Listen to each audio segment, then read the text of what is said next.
एक घने जंगल के बीचों बीच एक जादुई तालाब था। कहा जाता था कि जो भी इस तालाब का पानी पीता उसे कोई न कोई खास ताकत मिल जाती, मगर इस ताकत का सही उपयोग करना ही असली चुनौती थी। तालाब के पास ही गप्पू मेंढक रहता था। वह बहुत चतुर और जिज्ञासु था। उसे हर चीज की गहराई में जाने की आदत थी। उसने जंगल के बड़े बूढ़ों से सुना था कि जादुई तालाब का पानी पीने से कोई भी तेज दौड़ सकता है, ऊंचा कूद सकता है या फिर बहुत तेज तैर सकता है। गप्पू को यह सुनकर बहुत आश्चर्य हुआ।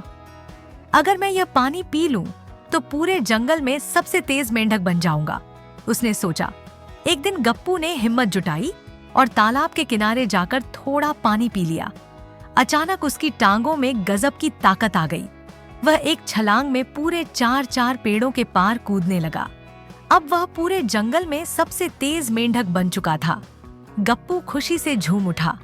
अब वह हर किसी को अपनी ताकत दिखाने के लिए बेचैन था। अब गप्पू अपने दोस्तों से अलग थलग रहने लगा। वह अपने पुराने मेंढक दोस्तों को तंग करने लगा और कहने लगा, तुम लोग कितने धीरे हो, देखो मैं 1 सेकंड में नदी पार कर सकता हूँ।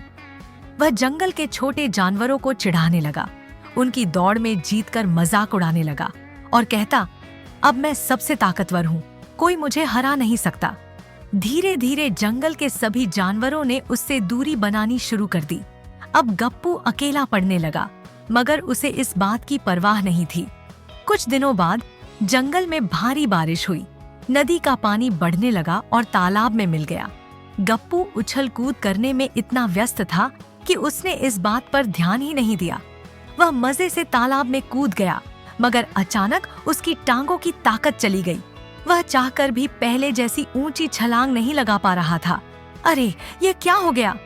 गप्पू घबरा गया। उसने फिर से कूदने की कोशिश की, मगर अब वह एक साधारण मेंढक बन चुका था। उसकी सारी ताकत जादुई पानी के साथ ही खत्म हो चुकी थी। अब गप्पू को अपनी गलती का एहसास हुआ। उसने समझा कि ताकत का घमंड करने से वह सच्चा दोस्त नहीं बन सकता।